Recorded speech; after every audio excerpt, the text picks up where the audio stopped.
A millionaire saw his son's nanny celebrating her birthday alone, and what he did brought her to tears. Before we start the story, tell us in the comments, what city are you watching from? And at the end, don't forget to rate this story from 0 to 10. Enjoy the story. Luna Parker placed the small cake on the kitchen table as if it were a treasure. It was just a bakery treat, the kind wrapped in cheap plastic, but to her, it meant the whole world. She pulled a crooked candle out of her pocket, something she found in the emergency drawer, stuck it in the pink frosting, and sat at the huge white marble table that seemed like it was never used. Her boss's apartment, Derek Campbell's, was luxurious, quiet, and intimidating. But that night, the kitchen felt like it was hers alone. She sighed, lit the candle with a borrowed lighter, and whispered, "Happy birthday, Luna. 28 years old." A crooked candle and not a single present. So glamorous, she closed her eyes, ready to make a wish. But before she could blow the candle out, a chill ran down her spine. A strange feeling, like someone was watching her. Slowly, she opened her eyes, and her heart nearly jumped out of her chest. There he was, standing in the kitchen doorway. Derek Campbell, her boss. Impeccable suit, serious expression, leather briefcase in hand. The man looked like a statue of ice that suddenly decided to come to life at the most embarrassing moment possible. Luna froze in her chair. She swallowed hard. "Mr. Campbell." Her voice cracked. "I was just, testing the fire alarm system." His eyes slowly moved down to the little cake with the lit candle. The silence in the kitchen was so heavy she could hear her own heart beating fast. For a second, she imagined the worst. Would she be fired? Kicked out for daring to use the kitchen to blow out a birthday candle? But then he spoke. That deep, firm voice that usually intimidated executives in boardrooms echoed in an unexpected way. "May I sit with you?" Luna blinked. Her mouth opened, but no words came out. Did she hear that right? "What?" she stammered. "May sit with you?" Derek repeated, as if he were proposing a company merger instead of offering to share a cheap piece of cake. Luna swallowed hard again. Sure, she mumbled nervously. "But just so you know, you'll have to share the cake, and no judging." He pulled out a chair and sat next to her. The contrast was almost comical. Derek Campbell, the cold and distant millionaire, side by side with the clumsy, funny nanny, in front of a tiny cake with a candle already melting sideways. The silence lasted a few seconds. Luna tried to break it. "So, it's my birthday, 28 years old, and guess what? 0 gifts. Not even a pair of worn-out socks." Derek turned his face toward her. His eyes were serious, but there was something there, an unexpected curiosity. "How old?" he asked. 28, she repeated, folding her arms. "And don't start with those motivational speeches like age is just a number." He didn't answer. He just kept looking at the candle. Finally, in a low tone, he said, "That's going to change." Luna laughed nervously, still trying to hide the fear from being caught in such a personal moment. "It's going to change?" she repeated, raising an eyebrow. "Don't tell me you're giving me a confidentiality agreement as a present, because honestly, one's enough in my life." No smile, no joke brought even a slight curve to his lips. Derek stood up, adjusted his jacket, and picked up his briefcase. "Tomorrow," he said simply, and he left the kitchen with firm steps, like he had just made the most important decision of his life. Luna stayed there, seated, staring at the door. The candle's flame flickered in front of her, and her breathing was still fast. "Tomorrow," she murmured in disbelief. This man talks like a movie trailer. Tomorrow what? Money's going to rain down? He'll show up with a 3-tier cake? She laughed to herself, nervous but deep down, curious. She blew out the candle, took a bite of the cake and thought, "I bet it's going to be something so strange I'll never forget." What she didn't know was that she was right. The next day, Derek Campbell would show up with a gift. A gift so unexpected and unusual that it would forever change the way she saw him. The next morning, Luna woke up earlier than usual. Not because she wanted to, but because her mind just wouldn't stop wondering what Derek meant with that mysterious tomorrow. Would he really give her a present? Or was it just another one of those cryptic phrases rich men like to say to sound interesting? She went downstairs in the mansion still in her pajamas, dragging her slippers across the cold marble floor. The house was as silent as ever. She walked into the kitchen yawning, her messy hair looking like a bird's nest on top of her head. She opened the fridge, looking for the orange juice, when she heard firm footsteps behind her. She turned around quickly and almost dropped the bottle from her hands. Derek was standing there, impeccable gray suit, hair slicked back, standing tall, and in his hands, something small and green. Luna blinked several times, trying to make sense of what she was seeing. It was a tiny plant, a little succulent in a white pot, and worst of all, it had a huge, ridiculous blue ribbon tied around it, the kind that looked like it was made by a 5-year-old during arts and crafts. For a second, Luna was completely silent. Then, laughter burst out of her like a confetti bomb. Oh my goodness! Luna doubled over, holding her stomach as she laughed. Is this a birthday gift, or an offering for some secret millionaire ritual? Derek stood still, holding the plant with the same seriousness he'd used to sign a $1 million contract. His expression didn't change, but Luna could swear she saw a slight blush creeping up his cheeks. It's a gift, Derek said, handing the plant to her. Luna wiped the tears from laughing and gently took the pot, still grinning from ear to ear. Really? A succulent? With a blue bow that looks like it survived a hurricane? Derek adjusted his tie, clearly uncomfortable. He cleared his throat before answering. It was the only living thing I could find at the flower shop that was open at 7 in the morning, he admitted, avoiding her gaze. The clerk suggested roses, but I thought that was too much. Luna bit her lip to keep from laughing again. So you picked a plant that looks like a toy cactus. That totally makes sense. Succulents are resilient. Derek crossed his arms as if defending a business presentation. They don't need much water. They're practical. Wow. Luna pretended to be impressed. You really know how to make a woman feel special. Hey Luna, I brought you something that barely needs attention, just like you. Derek opened his mouth, clearly unsure how to respond. For the first time since Luna started working there, he looked completely lost. That's not what I meant, he murmured, rubbing the back of his neck. Luna set the plant on the counter and smiled, this time more warmly. I'm just teasing, she said, softening her tone. Actually, it's sweet, in a strange and totally you kind of way. But it's sweet. Derek finally looked at her. There was something different in his eyes. It wasn't the usual coldness or that calculated distance he kept from everyone. It was curiosity. Maybe even something more. Why did you do this?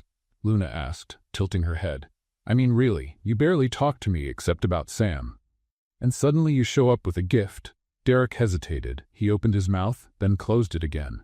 He seemed to be fighting an inner battle. I don't know, he finally admitted, voice quieter. Something about you is different. Luna felt her heart skip a beat. She wasn't expecting that, or the sincerity in his voice. Different how? She asked, trying to keep her tone light. Different like, she wears flamingo print slippers in my house, or different like, she's not afraid to mess with me? Derek almost smiled. Almost. Both. The silence that followed wasn't awkward. It was new, something Luna didn't quite know how to read. Derek cleared his throat and stepped back, like he suddenly remembered something important. I have to go. Meeting at 8, he said, returning to his usual professional tone. Of course. Luna nodded, still holding the pot. Thanks for the succulent. I'm going to name it Federico. Derek stopped at the door and turned slightly. Federico? Yes, he looks like a Federico. Serious, formal, but with a ridiculous bow that ruins everything. At this time, Derek actually smiled. It was quick, almost invisible, but Luna saw it, and it made her happier than she expected. He left the kitchen without another word, and Luna stood there, looking at the little plant like it was the most precious thing in the world. Well, Federico, looks like you and I are going to be great friends, she murmured, gently touching one of the leaves. She placed the pot on the kitchen windowsill, where the morning sun was gently shining. She was about to head upstairs to get Sam ready, when something on the floor caught her eye. It was a folder. Black leather, with the initials DC engraved in gold. Luna frowned. Derek must have dropped it without noticing. She picked it up to bring it to his office, but as she lifted it, a few papers slipped out. Oh no, she muttered, kneeling to gather them. Then her eyes landed on a specific document. The words at the top made her freeze. Petition for Shared Custody Modification, Samuel Derek Campbell. Luna read the title twice to make sure she was seeing it right. Shared custody? Sam? Her eyes moved quickly through the text. Names came up. Elizabeth Monroe, Sam's maternal grandmother. Legal arguments, phrases like emotional absence of the father and unsuitable environment for healthy child development. Luna's heart sank. Was Derek about to lose custody of Sam, or at least part of it? Suddenly, a lot of things started to make sense. Derek's constant tension, the way he avoided staying home too long, the way he sometimes looked at his son like he was afraid of doing something wrong. Luna quickly gathered the papers and put them back in the folder. Her hands were trembling slightly. She shouldn't have seen that. It wasn't her business. But now that she knew, she couldn't just forget it. She climbed the stairs, holding the folder tightly, her mind spinning in 1,000 directions. She knocked on Derek's office door, but there was no answer. He had already left. She placed the folder right in the center of his desk, where he would see it as soon as he came back. As she turned to leave, she looked out the office window. Down by the mansion entrance, Derek was getting into the black car. He looked tired. His shoulders slumped in a way she had never seen before. Luna sighed. "Something's going on here," she murmured to herself. "And I have a feeling things are about to get a lot more complicated." She left the office and gently closed the door. In the hallway, she heard Sam's voice calling from his room. "Luna? Luna, can you help me find my blue dinosaur?" She took a deep breath, pushing the troubling thoughts away, and put a smile back on her face. "Coming, Sam. I bet he's hiding under the bed again." But as she walked to the boy's room, the image of those documents wouldn't leave her mind. When she entered the room, Sam was on his knees, reaching under the bed with one arm stretched out. "He has to be here," Sam mumbled, his voice muffled. "I always leave him under my pillow, but he ran away again." Luna smiled and knelt down beside him. "Dinosaurs don't run away, Sam. They don't have fast legs. Yours probably got stuck somewhere." After a few minutes of searching, Luna found the toy wedged between the headboard and the wall. "Found the runaway," she announced, lifting the blue dinosaur like it was a trophy. Sam jumped with joy and hugged the toy to his chest. "Thanks, Luna. You're the best." She ruffled his hair gently. "Of course I am. Now go brush your teeth and get changed. We're doing something fun today." "What is it?" Sam's eyes lit up. "It's a surprise, but it involves paint, paper, and a lot of mess." Sam ran to the bathroom, excited. Luna stayed there for a moment, looking around the room. It was perfectly neat, full of expensive educational toys. But something was missing. It lacked life. It lacked mess. It lacked the presence of a father. She sighed, remembering the papers again. Derek was fighting to keep his son close, and Sam probably didn't even know. Luna made a decision right then. She wasn't going to say anything about what she had seen. It wasn't the time. But she would do everything she could to show that this house, no matter how cold it looked, had love. And that Derek, no matter how distant he seemed, deserved a chance. Later, in the living room, Luna spread large sheets of paper on the floor, along with jars of paint in every color. Sam was already wearing an old t-shirt, ready for the mess. "Today we're doing handprint paintings," Luna announced, dipping her hand into the red paint and pressing it onto the paper. "We're going to create a whole zoo." Sam laughed and copied her, choosing the green paint. "I'm making a giant dragon." "Dragons don't live in zoos, Sam. They do in mine." Luna laughed and kept painting. That's when she heard the front door open. Derek was back earlier than expected. She looked at her paint-covered hands, at Sam, all messy in green and yellow, and at the living room that looked like a colorful tornado had passed through. "Oh no," she murmured. Derek appeared in the doorway, still in his suit, leather folder in hand. He stopped at the entrance and stared at the scene in front of him. Luna braced herself for a scolding, but then had an idea.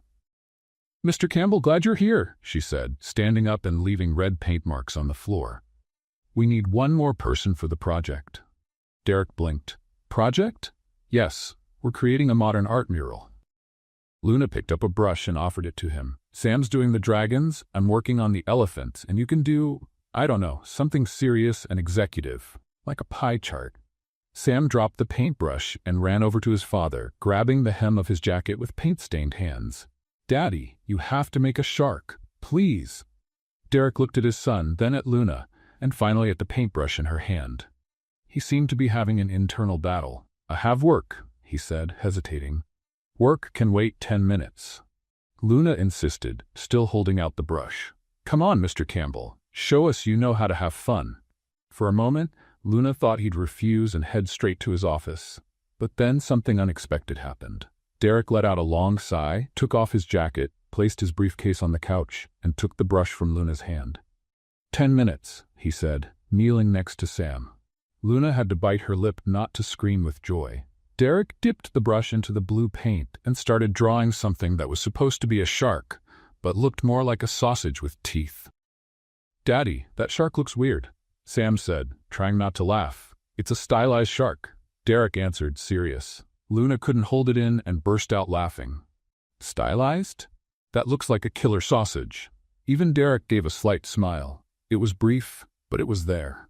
The three of them kept painting, and for the first time, Luna saw Derek relax. He laughed at Sam's jokes, asked silly questions about colors, and even let his son paste star on the sleeve of his white shirt. When the 10 minutes were up, Derek stood up and looked at his hands covered in blue paint. He seemed surprised with himself. "Thank you, Luna," he said, his voice softer. "For what?" Genuinely curious, Derek looked at Sam, who was now drawing a giant yellow sun in the corner of the paper. "For this," he said, gesturing toward the colorful mess. For making him smile like that. Luna felt a tightness in her chest. In that moment, she understood that Derek wasn't cold by choice. He simply didn't know how to connect. And he was trying to learn. "You're welcome," she said, smiling. "But next time, you'll have to improve that shark. It looks more like an inflatable pool fish." Derek shook his head, almost laughing, and went upstairs to change clothes. The rest of the day went by quickly. Luna made dinner, helped Sam with his bath, and tidied up the living room, which still had paint splatters in some corners. That night, after putting Sam to bed, Luna went down to the living room with a cup of tea. She sat on the couch and picked up the Uno deck Sam had left on the coffee table. She was shuffling the cards absent-mindedly when Derek came down the stairs. He was in casual clothes now, sweatpants and a gray t-shirt. Luna had never seen him like that. He looked more human, less like a corporate robot. "Want to play?" Luna offered, holding up the deck. Derek hesitated, but ended up sitting in the armchair next to her. "I haven't played Uno in years. It's not rocket science. You just discard cards." Luna started dealing. "And just so you know, I'm unbeatable." They played a few rounds in silence. Luna kept winning, and Derek looked genuinely focused, like he was in a business negotiation. "You take this very seriously," Luna said, laying down a +4. Derek picked up 4 cards without complaint. "I take everything seriously," I noticed. Luna played another card. "But you know, sometimes it's okay to just be human. Mess up the shark, lose at Uno, let life happen." Derek looked at her, curious. "Do you always say what you think?" "Always. It's both a flaw and a virtue." Then Luna, without really thinking, blurted out loud while looking at her cards. "Playing with you is like playing with a soulless robot." "Seriously, even Federico has more emotion, and he's a plant." Silence. Luna froze. She slowly lifted her eyes and saw Derek looking straight at her. Not angry, not cold. He was laughing. It wasn't a loud laugh, but it was real. His shoulders shook slightly, and he covered his mouth with his hand, trying to keep it together. "Soulless robot?" Derek repeated, still laughing. Luna turned red. I didn't mean to say that out loud, but you did. It slipped." Derek stopped laughing, but the smile stayed. "That's funny. Sam said something similar last week." "Sam called you a robot?" "He said I was like those action figures that can't bend their arms." Luna bit her lip, trying not to laugh. But she couldn't help it. The laugh came out, and soon both of them were laughing together. When the laughter finally died down, Derek rested his elbows on his knees and looked at Luna with an expression she couldn't quite read. "You're right," he said quietly. "I'm kind of a robot sometimes." "Kind of?" "Totally." Luna replied, but there was warmth in her voice. Derek smiled again, and in that moment, something shifted. It wasn't just boss and employee anymore. It was something else. Something Luna couldn't quite name yet, but it made her heart feel a little lighter. They went back to the game, and this time, Derek seemed more relaxed. He made bad jokes about the cards, complained whenever Luna played a +2, and even celebrated when he finally won a round. When the clock struck midnight, Luna yawned and stood up. "I think it's time to sleep. Tomorrow Sam's going to want to make more colorful messes." Derek nodded and put the cards back in the box. Thank you, Luna, for today. You already said that, she smiled. But you're welcome. Again. She went upstairs and before entering her room, looked back. Derek was still in the living room, staring at the art wall they had made earlier. He gently touched the poorly drawn shark and smiled to himself. Luna entered the room with a smile on her face. Maybe, just maybe, that cold and distant man was beginning to melt. In the days that followed, something changed in the house's routine. Derek started coming home earlier from work. Not very early, but just enough to have dinner with Sam before bedtime. Luna noticed he was making a real effort to be present, even if he still seemed awkward during family moments. That Thursday, Derek came home at 6:30. Luna was in the living room helping Sam with a dinosaur puzzle when she heard the front door open. "Daddy!" Sam dropped the pieces and ran to his father, who picked him up. "Hey, champ, how was your day?" "Luna taught me how to make paper airplanes. Look." Sam pointed to several planes scattered around the room, some hanging from the chandelier. Derek looked at Luna, who gave a shrug with an innocent smile. "Contemporary art. It's an installation about freedom and movement." "Of course it is," Derek replied, in a tone Luna could swear was disguised amusement. "Daddy, are you going to eat dinner with us tonight?" Sam asked hopefully. "I am. Actually, I'm going to make dinner tonight." Luna raised her eyebrows, surprised. "You? Cook? It's not a big deal. I'm just going to heat up a lasagna." Derek set Sam down. "I have a frozen one in the fridge." Luna crossed her arms, skeptical. "You know how to use the oven, right?" "Of course I do." Derek loosened his tie. "I'm not completely useless in the kitchen, if you say so." Luna muttered, turning back to the puzzle with Sam. Derek walked into the kitchen with confident steps. Luna stayed in the living room but kept an ear out. She heard the fridge door open, something being torn, and then the microwave beeping. A few minutes later, she heard Derek mumble something unclear. Then more beeping. Then more muttering. Luna looked at Sam. "I think I better go see what's going on." When she entered the kitchen, she found Derek standing in front of the microwave, staring at the display with a confused expression. "What's the problem?" Luna asked, coming closer. "I put the lasagna in to heat up, but the time isn't moving." Derek pressed more buttons. "This thing must be broken." Luna peeked through the microwave window and held her breath. The lasagna was still in the aluminum container. "Derek," she said, trying to stay calm. "Did you put the lasagna in with the foil still on?" "Yes. So what?" "So what? Foil and microwaves don't go together." Luna quickly opened the door and took out the container. "This could explode." "Explode?" Derek frowned. "You're overreacting." "Overreacting?" "You almost turned the kitchen into an action scene." Luna took the lasagna out of the foil and placed it on a proper plate. Who would have thought a tech CEO doesn't know how to use a microwave? Derek crossed his arms, clearly embarrassed. "I always eat out or order delivery. I don't need to cook." "Well, today you're going to learn." Luna put the plate in the microwave and set the timer. 6 minutes. And no metal in there, ever. They stood side by side, watching the plate turn inside the microwave. The silence was broken by a small popping sound from inside, followed by a spark. Luna's eyes widened. What was that? Another pop, then a bright light, and suddenly, the microwave started making a strange noise, like it was groaning in pain. "Step back." Luna pulled Derek away. The machine gave one last dramatic wheeze and let out a puff of white smoke from the door. The display blinked 3 times and went completely dark. Silence. Luna and Derek stood there, staring at the dead microwave. "You killed the microwave," Luna said, stunned. "I didn't do anything."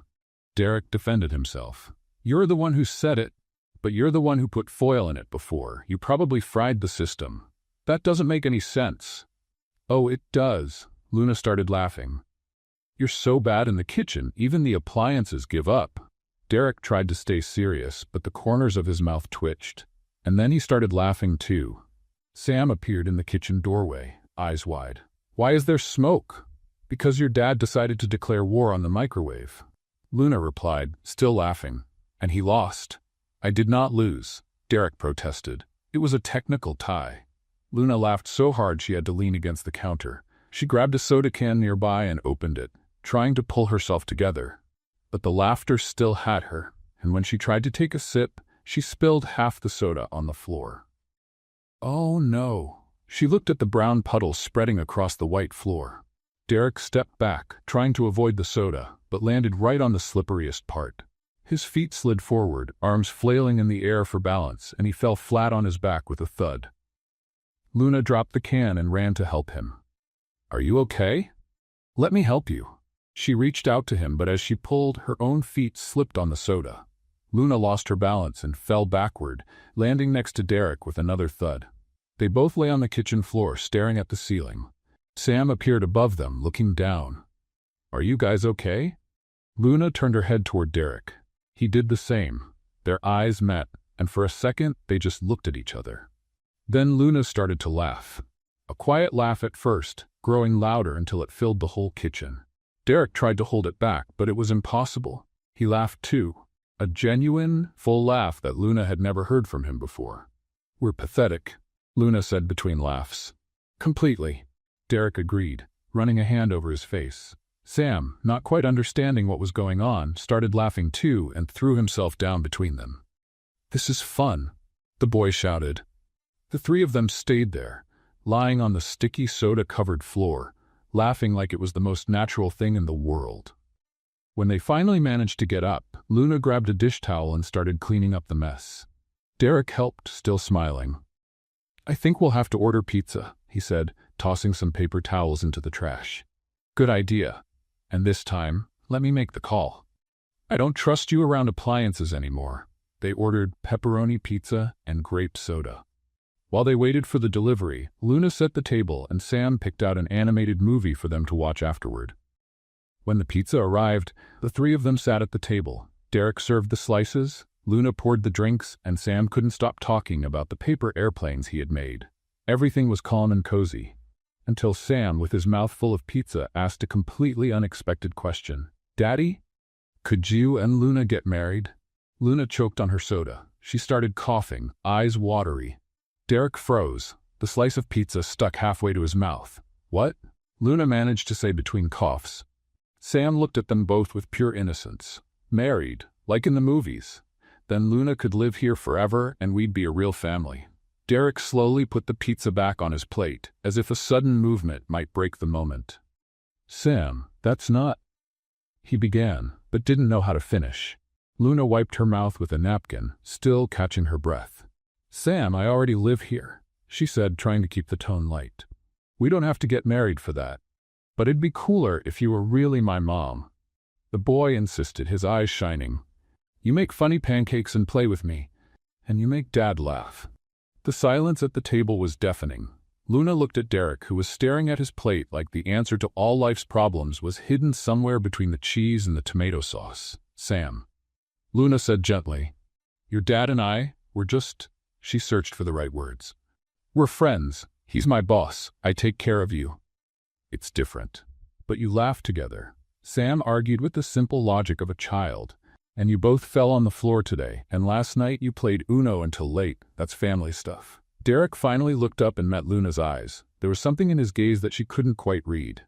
Confusion, fear, hope. "Sam, finish your pizza." Derek said, his voice a bit firmer. "Then we'll watch the movie you picked." "But Daddy—" "Sam," Derek repeated, this time more serious. The boy pouted but obeyed, returning to his food in silence. Luna picked at her slice without really eating. Her heart was still pounding, and not just because she'd choked. It was because of the question, and because of the way Derek had looked at her right after.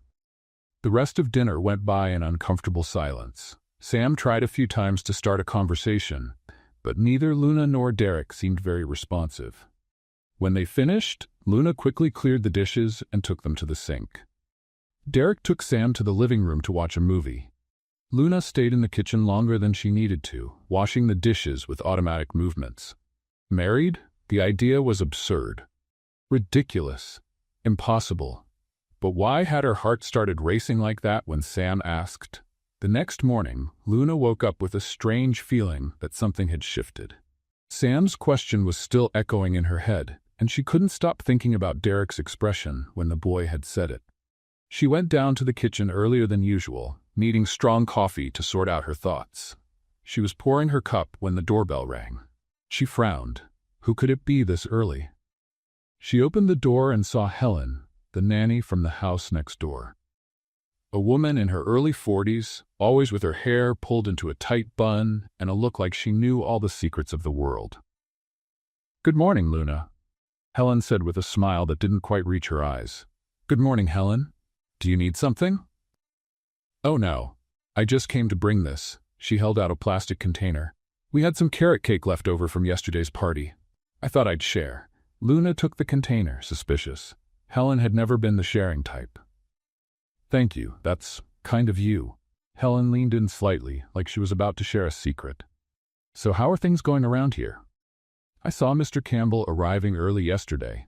It's nice he's spending more time at home, isn't it?" Luna felt a little alarm go off in her head. "Yes, he's been trying to have dinner with Sam more often." "How sweet," Helen said with an overly cheerful smile.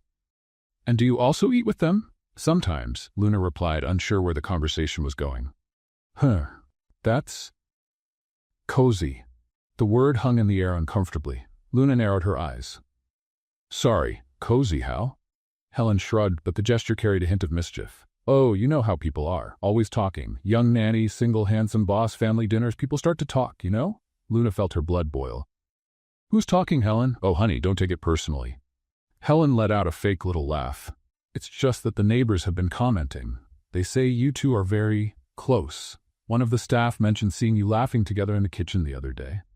And you know how people interpret things." "Interpret?" Luna crossed her arms. "Or invent?" Helen feigned innocence. "I'm just repeating what I heard. I'm not the one saying you two are having an affair." Luna's jaw dropped, stunned. "An affair? You've got to be kidding." "No need to get upset with me," Helen said, raising her hands defensively. "I just thought you should know what people are saying. After all, reputation is everything, right?" And with that, Helen turned and walked away, leaving Luna standing at the door with the cake container in her hands and fury rising in her chest. She shut the door harder than she meant to and went back to the kitchen, taking deep breaths. She set the container on the counter with so much force it nearly cracked. "Gossip queen," she muttered. "She has to make things up where there's nothing." But the seed of doubt had been planted. Were other people thinking the same thing? Did Derek know about the rumors? When Derek came down for breakfast, Luna was still upset.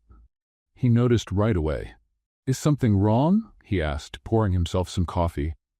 Luna crossed her arms. "Did you know the neighbors think we're having an affair?" Derek froze with the cup in midair. "What?" "Helen, the nanny next door, came over to let me know the people in the neighborhood have been talking. They say we're too close." Derek calmly set his cup down on the counter. "And does it bother you what they say?" "Of course it does," Luna exclaimed. "My reputation is on the line. People are going to think I'm the kind of person who gets involved with her boss." Derek looked at her with his usual serious expression. "But you're not involved. I know that, you know that, but apparently no one else does." "Luna," Derek said firmly, "ignore it. Bored people make up stories. Don't give it any weight." "Easy for you to say," Luna muttered. "You're the rich boss. I'm just the nanny. Guess who's going to come out looking like the villain in this story?" Derek sighed but didn't respond. He grabbed his briefcase and headed for the door. "I'm going to work. Try not to let it get to you." "Sure, it's not bothering me at all," Luna said sarcastically, but he was already gone. The day dragged on. Luna tried to distract herself by playing with Sam, but the conversation with Helen still bothered her. How could people be so petty? That evening, after dinner, Sam asked if they could play something fun. Luna suggested charades, and the boy loved the idea. "I'll go first," Sam shouted, jumping with excitement.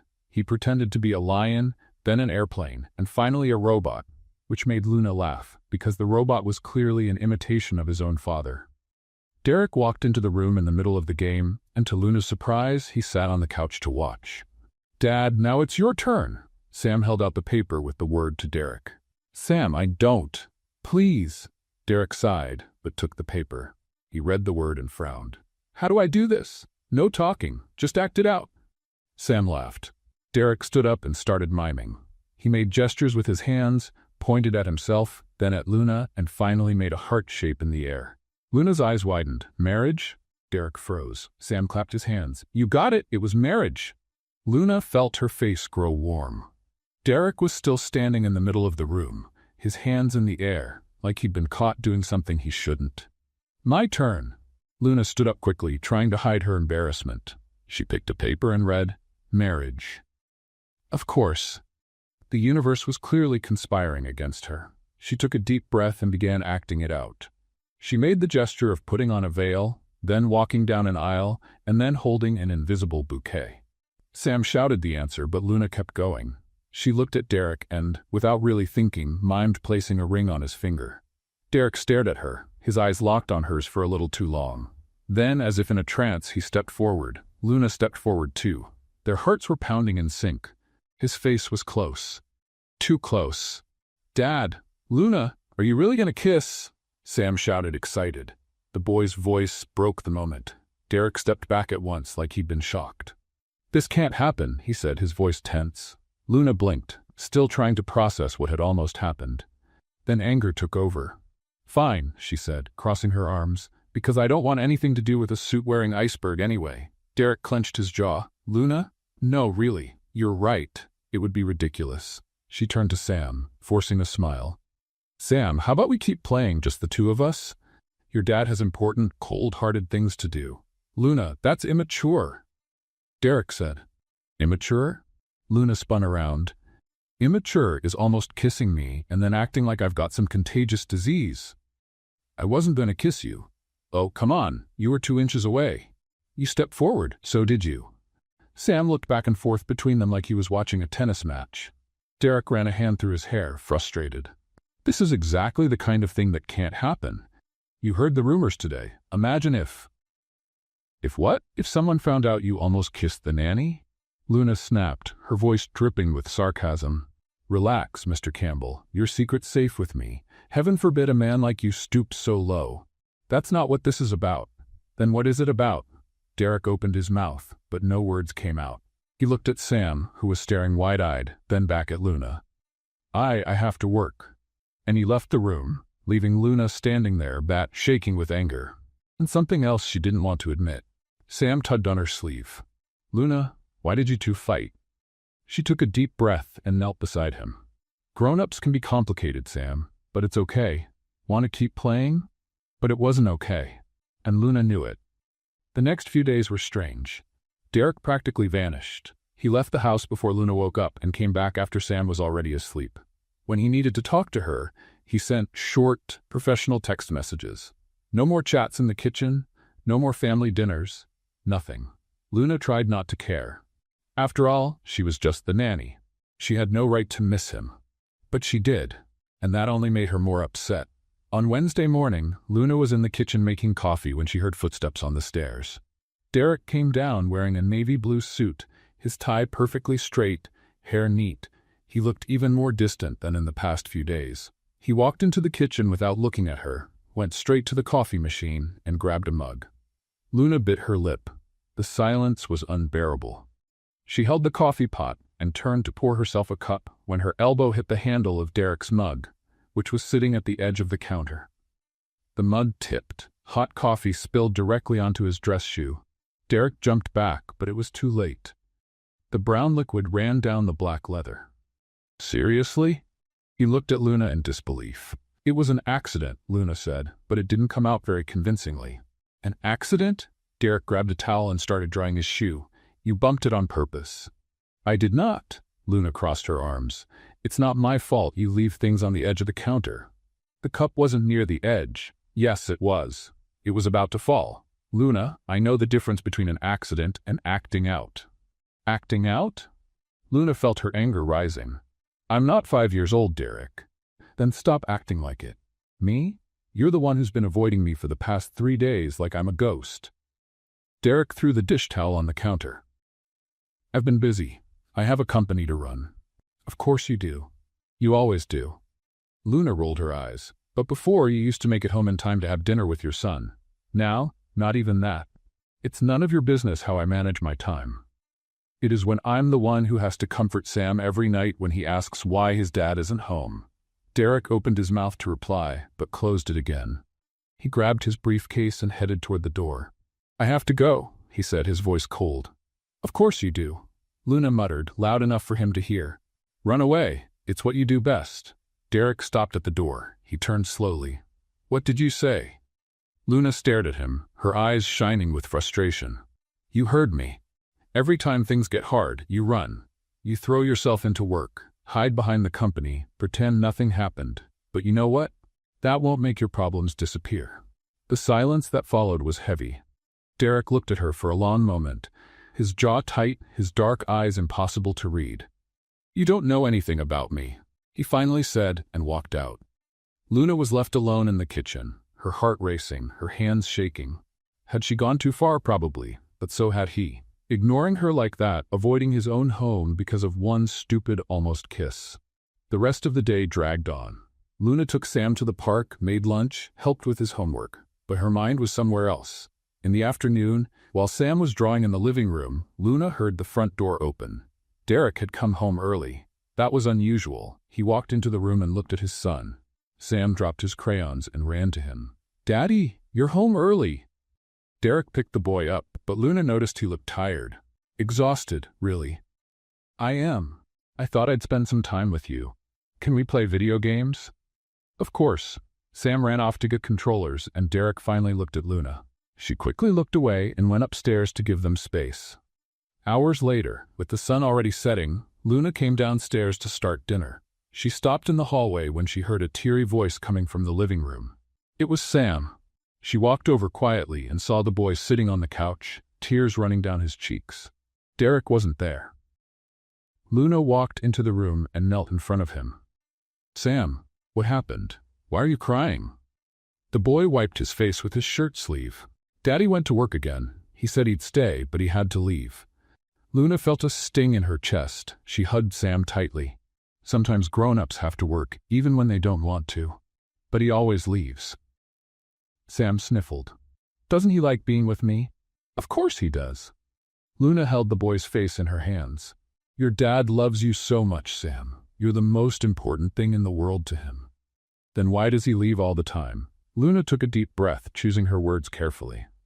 Sometimes adults are scared of feelings, of getting too close, because when you truly love someone, it hurts a lot if you lose them. And your dad already lost someone very important, so now he's afraid.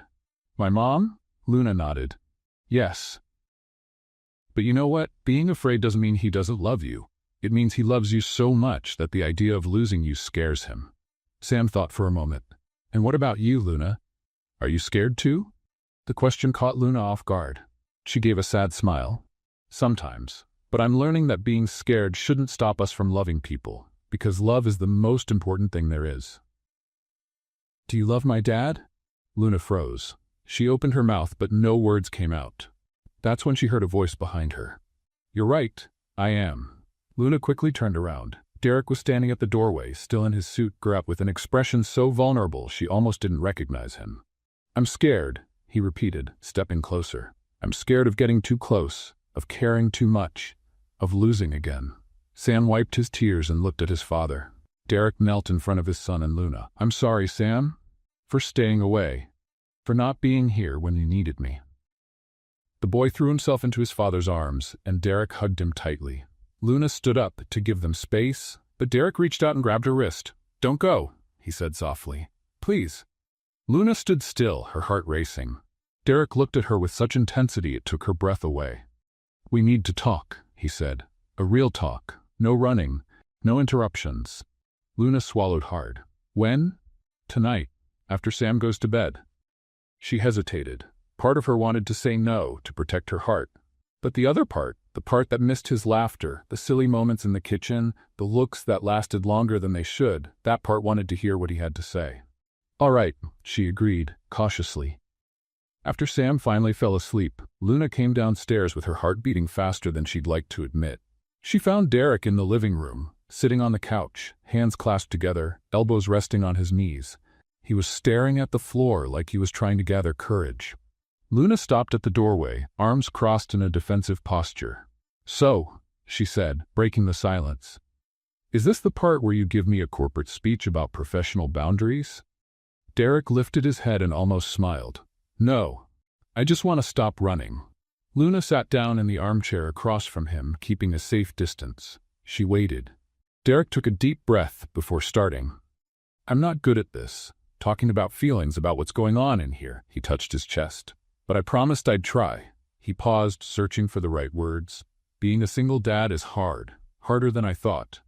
Some days I look at Sam and wonder if I'm doing anything right, if I'm the father he deserves, or if I'm just failing. Luna opened her mouth to speak, but Derek raised his hand. Let me finish, please. She nodded. When my wife died, I had no idea how to handle it. She was the one who held everything together. I was the work guy, the meetings guy, the contracts guy. She was the heart of the home. And when she was gone, I panicked. Suddenly, I had a 2-year-old and no idea how to be both mom and dad. His voice trembled slightly, but he kept going. Her parents started questioning everything. Said I wasn't around enough. That Sam needed more than I could give. And the hardest part was, they were right. I wasn't there. I buried myself in work because that was the only thing I knew how to do. The only place I didn't feel completely lost. Luna felt a tightness in her chest. She had never seen Derek this vulnerable. I built walls, Derek admitted. Big, thick ones. Because if I didn't let anyone in, I wouldn't have to feel the pain of losing someone again. And it worked. For 3 years it worked. Until you showed up. Luna felt her face warm. You came into my house with your flamingo slippers, your bad jokes, your dinosaur-shaped pancakes, and suddenly Sam was smiling again, laughing, being a kid, and I realized the house wasn't just a house anymore, it was a home. Derek finally looked her in the eye. And that scared me, because the more I saw you with him, the more I started seeing you differently, not as the nanny, as something more. And I can't. Because if I let that happen and it goes wrong, it's not just me who gets hurt. Sam does too. Luna stayed quiet for a moment, letting it all sink in. Then, to Derek's surprise, she let out a small laugh. Wow, you're human, she said with a crooked smile. Here I was thinking you really were a robot, programmed to sign contracts and wear perfect suits. Derek shook his head, almost laughing. You never take anything seriously, do you? That's not it. Luna sighed, the smile fading. It's just, I use humor to keep from crying, you know? Because if I stop and think about things too much, it all gets too heavy. She looked down at her hands. I get you. More than you think. Derek waited, sensing it was her turn now.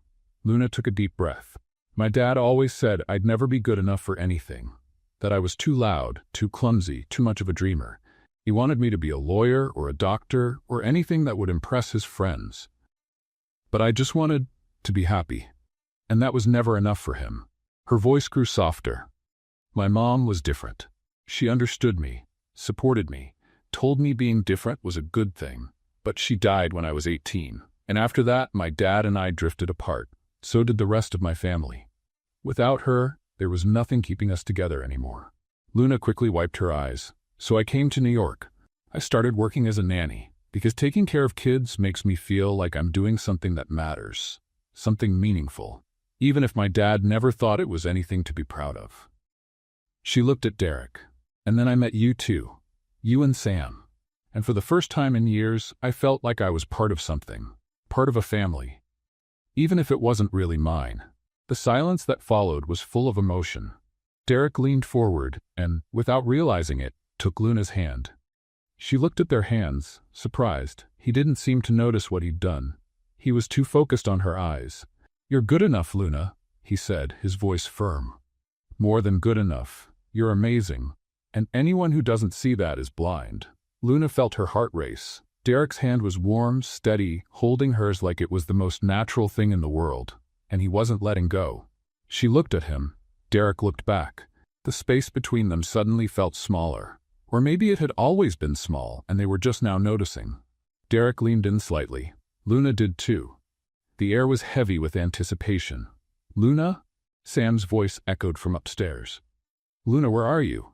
They pulled apart instantly as if they'd been caught doing something wrong. Derek let go of her hand, and Luna felt the cold right away. Quick footsteps came down the stairs. Sam appeared in the room, holding his blue dinosaur. Luna, I can't sleep. Rex is scared of the dark. Luna smiled, trying to steady her breathing. Is Rex scared, or are you? Sam frowned. Okay, it's me. But will you come upstairs with me? Of course. Luna stood, but Sam looked at her hands and his father's. Were you two holding hands? The boy asked, his eyes lighting up. Luna blushed. No, I was just adjusting his watch. The watch is on his wrist, not in his hand, Sam pointed out with that perfect child logic. Derek cleared his throat. Sam, shouldn't you be in bed? Are you two getting married? Sam ignored his father's question. Because Lily from school says grown-ups only hold hands when they're going to get married. Sam, that's not how it works, Luna tried to explain, but you were really close, just like in the movies right before the kiss. Derek covered his face with his hand, clearly embarrassed. Sam, upstairs. Now, but I just want to know if, upstairs, Derek repeated, though there was a slight smile on his face. Sam pouted but obeyed. Luna followed him, still feeling the warmth of Derek's hand in hers. In the bedroom, she helped Sam get settled, tucked him in and sat beside him. Luna, Sam whispered. Do you like my dad? Luna hesitated. Your dad is a good man. That's not what I asked. The kid was too smart for his own good. Sleep, Sam. Luna kissed his forehead. We'll talk tomorrow. You always say that. And I always stall, I know, she smiled. But some things are just too complicated to explain. Sam closed his eyes but mumbled before falling asleep. I think you and Dad should be together. You're both happy when you're near each other. Luna stayed a few more minutes, waiting for him to fall completely asleep. When she finally came downstairs, Derek was still in the living room, waiting. Is he asleep? He asked. He is, and he questioned me about you on the way up. Derek smiled. He's persistent. Yeah, takes after his dad. They stood there for a moment, unsure of what to say. So much had happened that night. So much had been revealed. The next morning, after everyone had finished breakfast, the doorbell rang. Derek and Luna looked toward the door. Who would be ringing at this hour? Derek walked over and opened it. A woman in a business suit stood outside, holding a folder, with a professional look on her face. Mr. Campbell? She asked. I'm Jennifer Hayes, county social worker. I'm here for a follow-up visit regarding the shared custody case for minor Samuel Campbell. Derek froze. Luna felt her stomach twist. The social worker gave a polite smile. I know it's early, but would it be all right to come in? This won't take long. Derek opened the door fully, trying to stay composed. Of course. Come in, he said, his voice tight. Jennifer Hayes stepped into the house with measured steps, her eyes scanning the space with professional attention. Luna, who had been in the living room, quickly stood, smoothing her blouse out of pure nerves. Good morning, the social worker greeted. You must be the nanny, correct? Luna Parker. She held out her hand. Nice to meet you. Jennifer shook her hand politely and took a notepad from her folder. As I told Mr. Campbell, this is just a routine check. Nothing to worry about. We just want to make sure Samuel is in a healthy environment, and a loud shriek cut her off.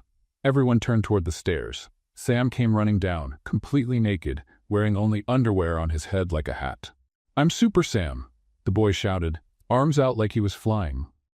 And I'm here to save the world from clothes. Luna's eyes widened. Derek froze. Jennifer Hayes blinked several times, as if trying to process what she was seeing. Sam, Derek said, his voice slightly louder than usual. Go get dressed right now. But I'm hot, Sam protested, stopping right in front of the social worker. Who are you? Jennifer opened her mouth, but Luna was quicker. She ran over to Sam, pulled off her hoodie, leaving just her undershirt, and wrapped the boy in it. Come on, champ, time to get dressed, she said, lifting him up in her arms. Super Sam needs a proper uniform. But Luna. No buts, she was already climbing the stairs with him. And take off those underpants from your head before they turn into a permanent hat. Derek rubbed his face and took a deep breath. When he looked at Jennifer, her expression was hard to read. Sorry, Derek said. He's going through a creative phase. Children are unpredictable, Jennifer replied, jotting something down in her notepad. It comes with the territory. Luna came back a few minutes later with Sam now dressed in a dinosaur t-shirt and shorts. He still looked a bit disappointed that he'd lost his chance to be naked Super Sam. All set, Luna announced. Wardrobe crisis resolved. Then she looked down and noticed it. Her white t-shirt had a huge red pizza sauce stain right in the middle, from breakfast. Bright red and impossible to miss. Oh, perfect, she muttered to herself. Just what I needed to look even more professional. Jennifer glanced at the stain but didn't say a word. She just made another note. Derek noticed Luna's discomfort and quickly tried to shift the focus. Shall we sit down? He offered, gesturing toward the couch. Of course, Jennifer sat gracefully, crossing her legs. Luna sat next to Sam, who immediately climbed into her lap. Derek remained standing, posture stiff like he was in a business meeting. "So, Mr. Campbell," Jennifer began, "how have things been going? Is Sam settled into the routine?"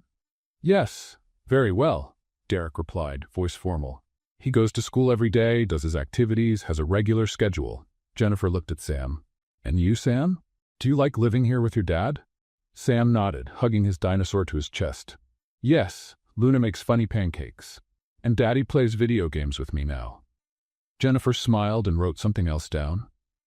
"And does Luna live here with you?" "No," Derek answered quickly. "She has a room upstairs, but it's just to make work easier. She looks after Sam while I'm at the office." "I see." Jennifer looked at Luna. "And how is it working here, Miss Parker?" Luna felt everyone's eyes on her. She took a deep breath and tried to sound confident. "It's good. Sam is a wonderful child, and Mr. Campbell is a devoted father." "Devoted?" Jennifer repeated. "Can you elaborate?" Luna glanced at Derek, who looked tense. "He works a lot, that's true.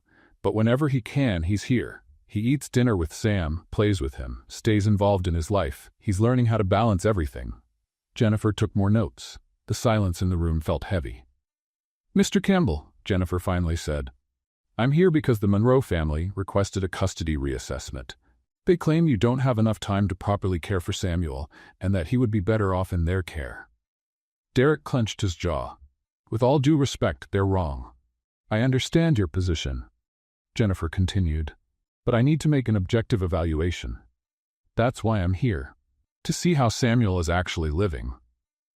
She looked around. The house was fairly tidy. There were toys scattered around, but it wasn't messy. It looked lived in, like a real home. "May I ask Sam a few questions?" Jennifer asked. "Alone?" Derek hesitated but nodded. Luna set Sam down and whispered in his ear, "Just tell the truth, okay?" Sam nodded and followed Jennifer into the kitchen. Once they were alone, Luna turned to Derek. "You didn't tell me you were having custody issues." Derek sighed and sat down on the couch. "I didn't want to worry you, and I didn't think it was that serious. But my wife's mother, Elizabeth, has always believed I wasn't enough as a father. She wants Sam. She thinks she can give him a better life." Luna felt a tightness in her chest. "Can she?" "What?" Derek looked at her surprised. "Can she give him a better life?" Derek was quiet for a moment. "Financially? Yes. Emotionally? Maybe. She has time. Patience. Everything I don't." "Derek, that's not true." "Yes, it is. You know it. I'm a mess as a father. I blow up microwaves, miss school meetings, spend more time at the office than at home." Luna sat beside him. "But you're trying, and that matters. Sam knows you love him." Derek looked at her, eyes tired. "Does that matter to a judge?" Before Luna could answer, Jennifer and Sam came back. The boy ran to his dad and climbed into his lap. Jennifer looked at them both, then at Luna, and finally made one last note. "It seems your son is doing well, Mr. Campbell," she said, closing her notepad. "And surrounded by a lot of love." Derek let out a relieved breath. "Thank you."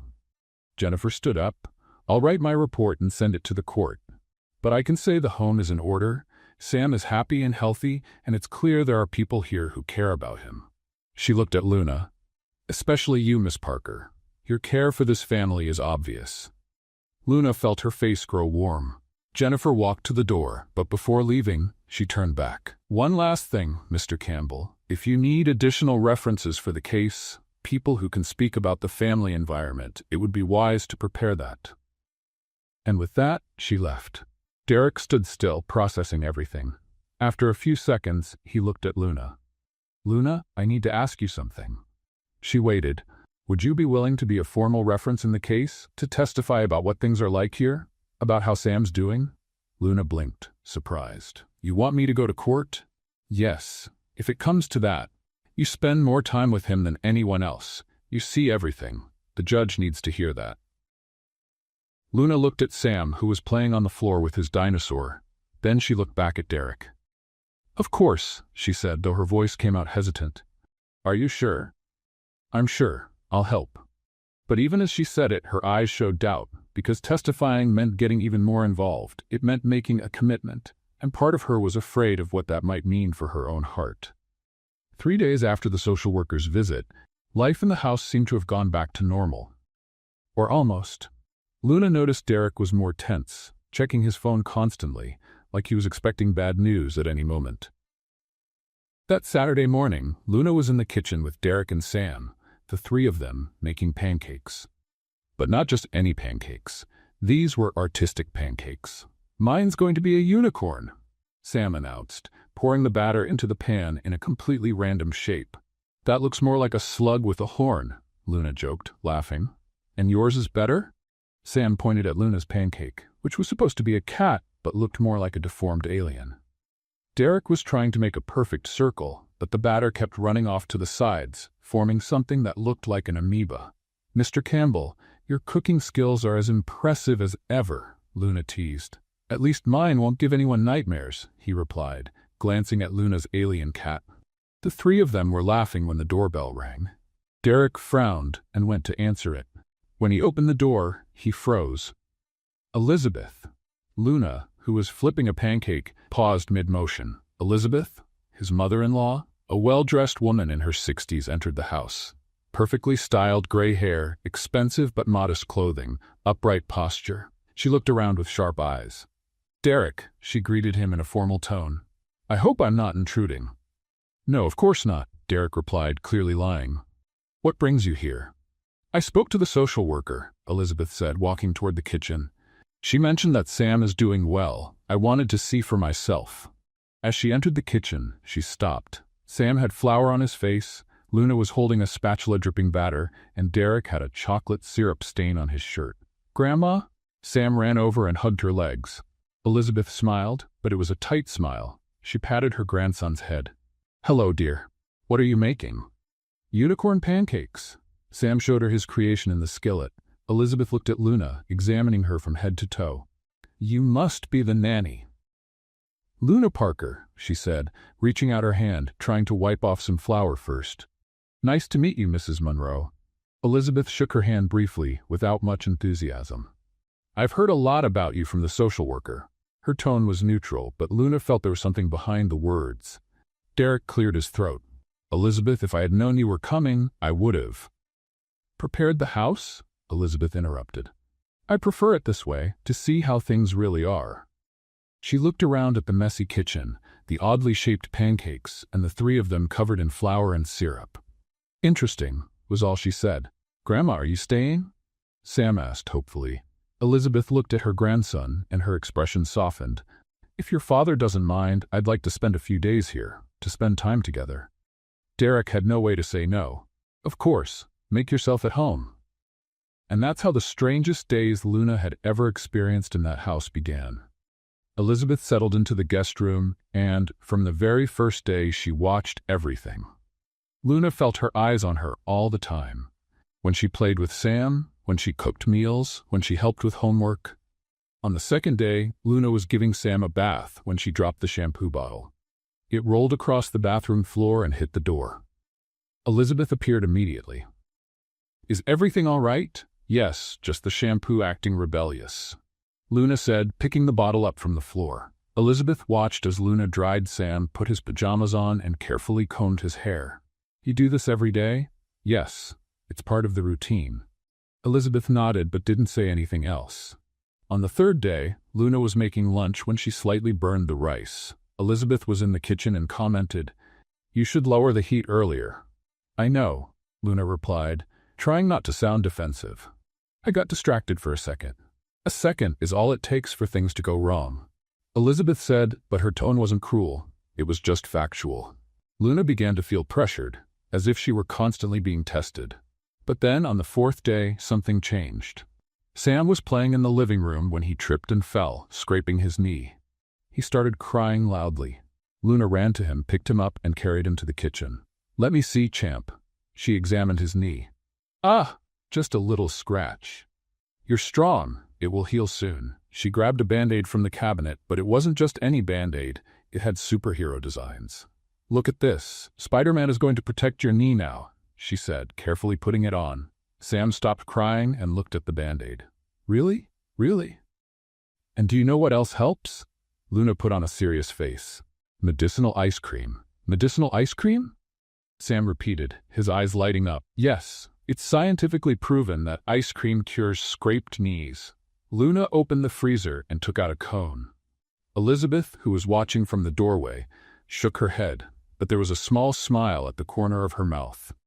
In the following days, Elizabeth kept watching, but Luna noticed that the critical look was changing, becoming softer, more curious. One night, Luna was telling Sam a bedtime story when Elizabeth appeared at the bedroom door. She stayed there, listening to Luna do different voices for each character, making Sam laugh. When the boy finally fell asleep, Elizabeth followed Luna into the hallway. "You're good with him?" she said, and Luna realized it wasn't a criticism. It was acknowledgement. "Thank you. He's an amazing boy." Elizabeth looked at Sam's bedroom door. This house used to be so empty, cold, like a museum. But now, there's life here.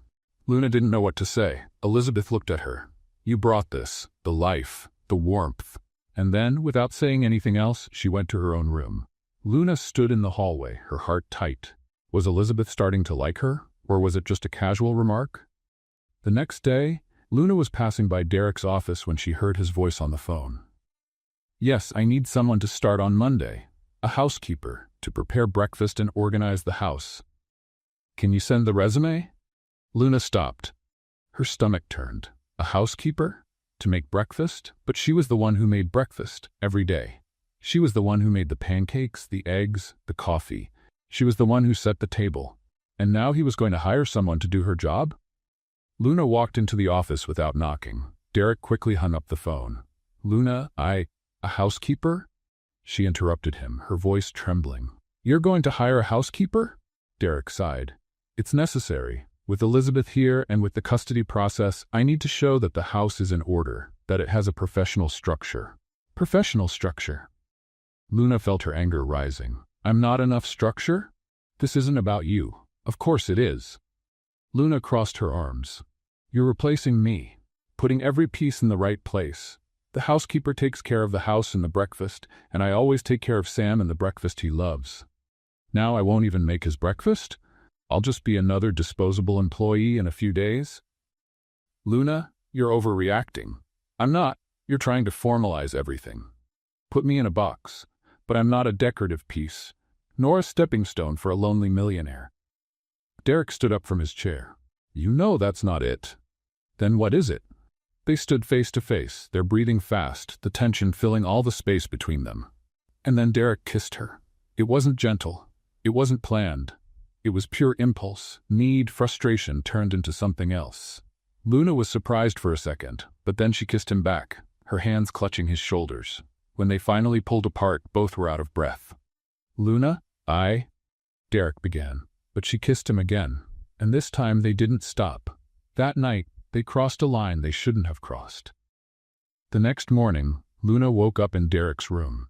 The daylight streamed through the window, and the reality of what had happened hit her like a bucket of cold water.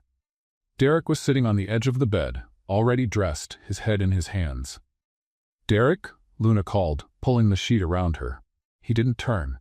This was a mistake. The words hit her like a punch. "What?" Derek finally looked at her, but there was distance in his eyes. "Elizabeth is here. The custody case is moving forward. If she finds out I'm having a romance with the nanny, I'll lose Sam." Luna felt the tears burning. "So that's all this was? A mistake?" "Luna, please try to understand." "Oh, I understand perfectly." She stood up, grabbing her clothes. "You want me to forget everything and just go back to being the professional nanny?" "Yes," Derek said, and that word hurt more than Luna expected. She walked out of the room, murmuring to herself, "If only he had said we should wait until the custody was official, I would have understood. But calling it a mistake, that's too much." The next day, Luna couldn't take it anymore. She went upstairs to her room and started packing. That's when Sam came in. "Luna, what are you doing?" She stopped, hands trembling. "Sam, The boy saw the open suitcase, and his eyes filled with tears. "You're leaving?" His voice cracked. "Sam, don't go, Luna." He ran to her and hugged her, crying. "Please, I love you. I want you to be my new mommy." Luna felt her heart break into 1,000 pieces. She got down on her knees and hugged him. "Sam, I love you too. But sometimes things don't work out the way we want." "But why?" He sobbed. "Because—" Luna didn't have an answer. "I have to go, but I'll visit you all the time. I promise." But even as she said it, she knew it was a lie. because staying close to that family after everything would be far too painful. Luna quickly wiped away her tears and let go of Sam. "It's going to be okay, champ," she said, trying to smile. "You're strong, and your dad loves you very much." "But I want you here," Sam insisted, clinging to her shirt. Luna looked at the boy and felt her chest tighten even more. How do you explain to a 5-year-old that the adult world is far too complicated? That sometimes love isn't enough? That's when she heard footsteps in the hallway. She turned and saw Elizabeth standing in the doorway, watching the scene with a serious expression. "Sam, sweetheart," Elizabeth said softly. "Can you go downstairs and get me some juice?" Sam hesitated, looking from Luna to his grandmother. "But I'll talk to Luna, I promise," Elizabeth assured him. Reluctantly, Sam left the room, still sniffling. Once they were alone, Elizabeth stepped in and closed the door behind her. "So you're really leaving?" It wasn't a question. Luna went back to packing, avoiding the woman's eyes. "Yes, I think it's for the best." "Best for who?" Luna stopped, her hands resting on a folded shirt. "For everyone." Elizabeth crossed her arms. "Doesn't seem that way to me." "Sam's crying. You're crying. And I'm sure Derek, wherever he is, isn't doing well either." "Derek's fine," Luna replied, her voice sharper than she meant. "He made it very clear I'm just the nanny, nothing more." Elizabeth was quiet for a moment, watching Luna. "Do you love him?" The question caught Luna off guard. She opened her mouth, but no words came out. "It's a simple question," Elizabeth pressed. "It's not for lack of love," Luna finally said, closing the suitcase. "It's for personal reasons, complicated ones, and I'd rather not get into them." She picked up the suitcase and walked toward the door, but Elizabeth didn't move. "You changed this house. When I arrived, I expected to find a cold museum like it always was. But instead, I found life, laughter, love, and all of that is because of you." Luna felt the tears return. "Elizabeth, please, don't make this harder. Sam needs you," Elizabeth continued. "And whether you admit it or not, Derek needs you too." Luna shook her head and walked past her, heading down the stairs with the heavy suitcase. Sam was in the front hall, the juice forgotten in his hand, his eyes red. "Luna," she knelt down and kissed his forehead. "Be a good boy, okay? And take care of your dad." She stood quickly before her courage faded and opened the door. That's when she heard Elizabeth picking up the phone. The woman dialed a number with quick, firm fingers. But Luna didn't stop. She stepped out the door, dragging the suitcase down the steps. "Derek?" Elizabeth's voice echoed through the hall. "You need to come home right now." "No, Sam's fine," she continued. "But Luna's leaving. And you're a fool if you let the woman you love walk out like this." "Yes," I said, "the woman you love. The woman who changed your home. The woman who gives love to your son. The woman who made you human again." There was a pause. "I don't care if you have a meeting. Cancel it," Elizabeth said firmly. "Because if you're not here in the next 10 minutes, you'll lose her. And this time, it'll be your fault." She hung up the phone and looked toward the door. But Luna was already gone. Luna walked down the street without looking back, tears streaming down her face. She had no car, nowhere to go right away. So she did the only thing she could, walked to the nearest bus stop and sat on the bench. The suitcase sat beside her. Luna hugged her knees and cried. She cried for Sam. She cried for Derek. She cried for herself and for the foolishness of falling in love with someone who couldn't love her back. She didn't know how much time had passed when she heard footsteps running. She looked up and saw Derek. He had no jacket on, his tie was crooked, and his hair was a mess, like he had run the whole way. "Luna," he panted, trying to catch his breath. She quickly wiped her face and looked away. Derek knelt down in front of her, forcing her to meet his eyes. "Derek, don't do this," Luna pleaded, her voice breaking. "Please. I'm sorry," he said, and there was real pain in his eyes. "I'm sorry for being a coward, for being afraid, for hurting you. You made it very clear what I am to you," Luna replied. "The nanny, nothing more. I was wrong." Derek held her hands. "I was so afraid of losing Sam, of losing the case, that I forgot what really matters." Luna tried to pull her hands away, but he didn't let go. "What matters is that you make me want to be better," Derek went on. "You reminded me how to laugh, how to be present, how to have a real family, not just a house full of expensive furniture." "But your mother-in-law," Elizabeth called me. Derek interrupted. "And do you know what she said? That I'm an idiot." And she's right, Luna let out a weak laugh, still crying. At least we agree on that. Derek smiled gently. Luna, I don't want you to be my son's nanny, he said, and Luna felt her heart tighten again. I want you to be part of our family, for real, not as an employee, as the woman I love. Luna blinked, stunned. You, what? I love you, Derek repeated more firmly this time. I love you, and I was a fool for not saying it sooner. For letting fear decide for me. Luna looked at him, this man who had been so cold in the beginning and who now was kneeling at a bus stop, declaring his love for her. Derek, she started, but the words failed. You don't have to say anything right now, he said. Just don't go. Stay. Give me a chance to prove I can be the man you deserve. Luna took a deep breath. Part of her wanted to believe, wanted it so badly, but the other part, the part that had been hurt, was still scared. How do I know you won't change your mind again? She asked softly. How do I know that tomorrow you won't wake up full of regret and ask me to leave? Derek held her face in both hands. Because I spent the whole morning full of regret. Not for being with you, but for being a coward afterward. And I don't want another day of my life without you in it. New tears rolled down Luna's face, but this time, they weren't just from sadness. I love you too, she finally admitted. But I'm scared. I'm scared of getting hurt again. I know. And I'll spend the rest of my life proving you can trust me. Luna looked into his eyes. There was sincerity there, and love. But also vulnerability, something Derek rarely showed. Then prove it, she said. Derek blinked. What? Prove it. Luna repeated more firmly this time. Prove it's not just fear of losing me. Prove you truly want this, not with words, with actions. Derek nodded slowly, understanding. All right, he said, standing up and reaching out his hand. Come with me. Luna hesitated for a second. Then she took his hand. He helped her up and grabbed her suitcase. Where are we going? Luna asked. Derek smiled, and there was something different in that smile. Something light. Free. Home. And then wherever you want. Because if you're going to be part of my life, I need to show you who I really am. Not the CEO, not the lonely father. Just me. Luna felt her heart race again, but this time it wasn't fear. It was hope. The two of them walked back to the house, hand in hand. When they arrived, Sam was standing at the door with Elizabeth. The boy ran and threw himself into Luna's arms. You're back, he shouted, happy. I'm back, Luna confirmed, hugging him tight, and I'm not going anywhere. Elizabeth watched the scene, and for the first time since she had arrived, gave a genuine smile. Welcome back, Luna, she said. Looks like my son-in-law finally woke up.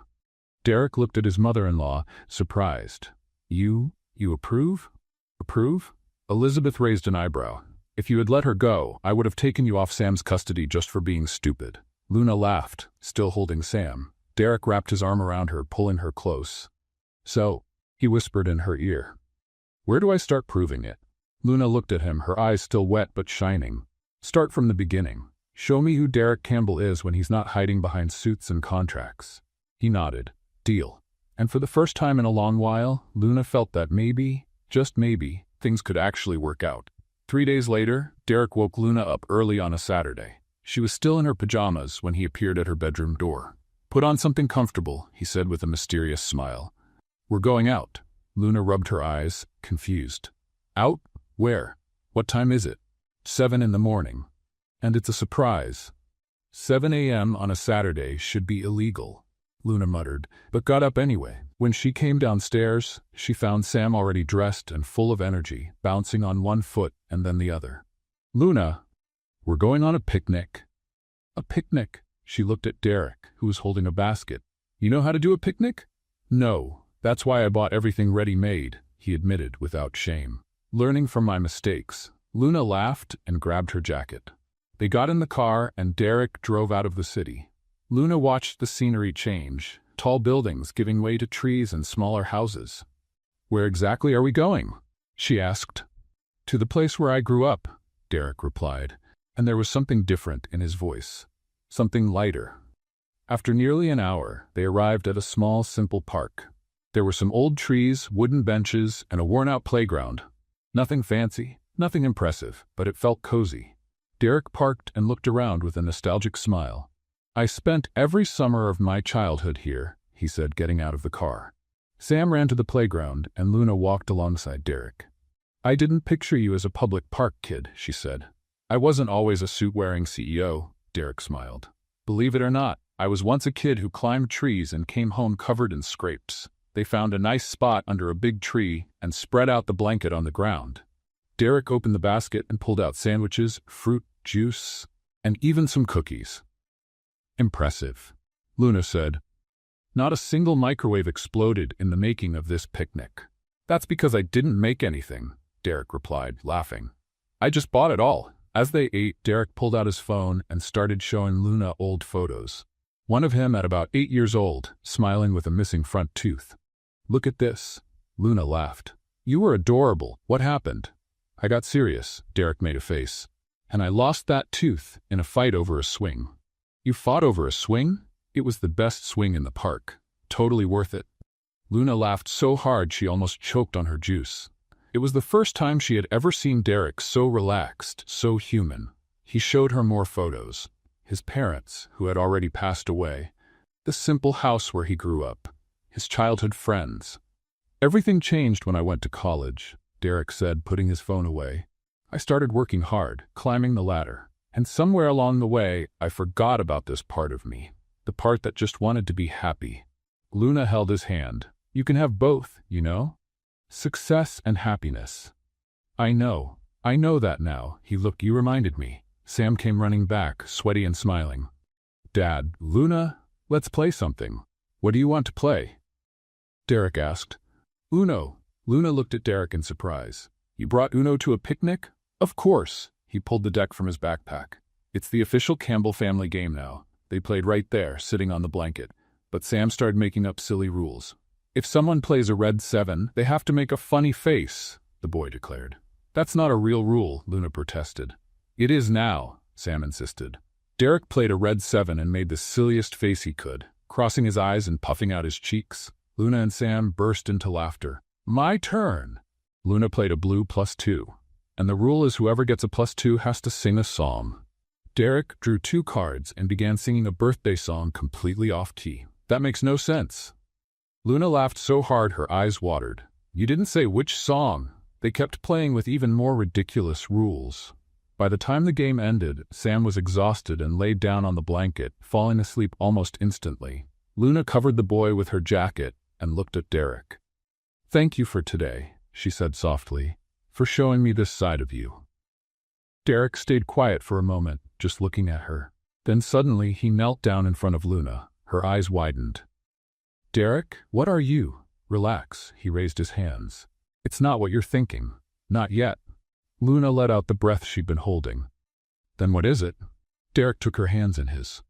Luna Parker, you walked into my life wearing flamingo slippers and your wild, wonderful way of being. You turned my house into a home. You made my son smile again, and you taught me it's okay not to be perfect. Luna felt her eyes fill with tears. I'm not asking you to marry me right now, Derek continued. Because I want to do it the right way, at the right time. But I do want to ask you something. What is it? Derek smiled. Can I be your partner in this crazy life? Luna blinked, surprised, and then she started laughing. Not a nervous laugh, it was genuine, happy, full of love. Seriously, she said between laughs. You got down on one knee to ask if you can be my partner? Yes, Derek said, smiling too. It matters to me. Luna wiped her tears from laughing and held his face in both hands. Only if you promise me one thing. What's that? That you will never, ever, under any circumstances, try to cook again. Derek laughed out loud. I promise. I solemnly swear I'll never go near an oven or microwave without supervision. Then yes, Luna said, pulling him closer. You can be my partner in this crazy life. They kissed there, under the tree, with Sam sleeping beside them and the afternoon sun warming everything around them. When they pulled apart, Derek rested his forehead against hers. I love you, Luna Parker. I love you too, Derek Campbell, even if you're terrible in the kitchen. He laughed and pulled her into a tight hug. And in that moment, in the simple park where Derek had grown up, far from suits and meetings, he finally felt whole. 1 year later, Luna woke up on her birthday, expecting another ordinary day. She went downstairs in her pajamas, yawning, with Federico, the little succulent Derek had given her a year ago, now grown and thriving in a bigger pot by the kitchen window. The house was oddly quiet. Derek had left early for a meeting, or at least, that's what he said. Sam was at school. Luna sighed. At least she wouldn't be alone tonight. She made coffee and sat at the table, thinking back to last year's birthday. The lonely little cupcake, the crooked candle, Derek showing up unexpectedly. How much had changed since then? She was lost in thought when she heard a noise from the living room. She frowned and went to check it out. As she stepped into the room, the lights came on all at once. Surprise! Luna jumped, putting a hand over her chest. Derek and Sam were standing there, covered in flour, with a lopsided cake on the table and balloons hanging haphazardly around the room. "You," Luna started, but couldn't finish the sentence.